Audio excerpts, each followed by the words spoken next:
If there was an idyllic summer of childhood, it was that summer on the Iowa farm. Yet if I had to choose a time when I felt the most forsaken by my mother, it was also that summer.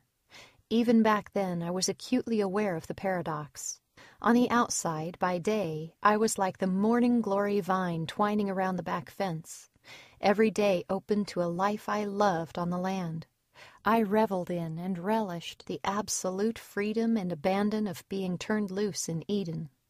But then, each evening, after the sun set and the dinner dishes had been hand-washed and dried, I became like the moonflower vine, climbing up the weathered boards on the side of the garage. The moonflower opens its large, fragrant blooms at night. They shimmer like moonlight and sweeten the night air. I told no one about my sadness, not even Vicky, who shared my bed. Vicky and I often helped each other fall asleep by twiddling each other's back. To us, twiddle was a light touch tickle or scratch. Many times I asked Vicky to twiddle my back first because she would fall asleep, sparing me from twiddling her back, but also giving me time and space to think. I would lie in bed remembering little things about Mama, the way she sniffed her food on her fork before putting it into her mouth, the funny way she sang, "There's a hole, there's a hole, there's a hole in the bottom of the sea," the feeling of her eyes on me, and what it felt like to look up and meet her gaze. I missed her smell, her laugh. I missed eating fudge on rainy days. I evolved a ritual at bedtime before crawling into bed beside Vicky. I held Mama's Polaroid picture to my heart. "I love you. Please come get us soon. I want to be with you more than I want to be anywhere else." These were my prayers, my blooms that opened to the night.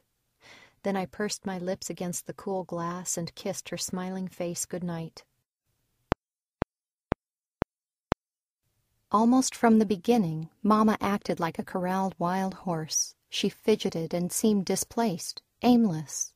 During the day, all 6 of us attended school. At night, I think she found the routine of dinner, dishes, and homework tedious. She shook out different pills from different bottles.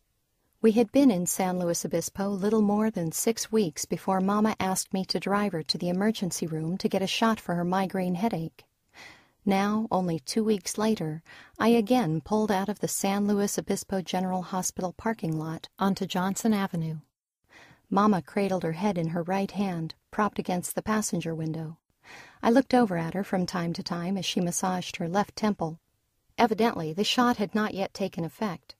I continued down San Luis Drive to California Boulevard and clicked the left blinker to turn down Palm Street. "Keep driving," Mama said when I braked to turn. "Where?" I asked, surprised.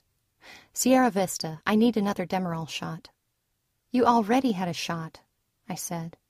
"It's not enough. I need another one," she said. I ignored her and turned the Ford down Palm Street toward our house. I reasoned that the shot had confused her, and she didn't mean what she was saying. I knew she shouldn't double dose. "I told you to keep driving," Mama said angrily. "Mama!" "I'm a nurse, for God's sake. I know what I'm doing," she said. "Turn around."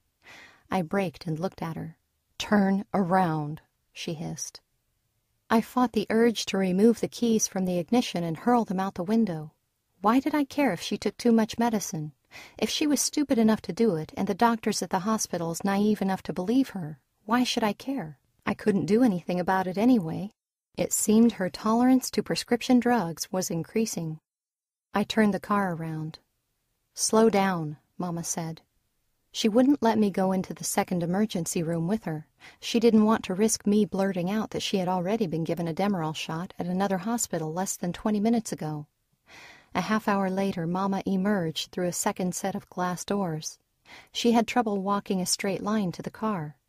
She was quiet on the ride home and leaned on me as I walked her into the bedroom. I helped her undress, drew the drapes, and put her to bed.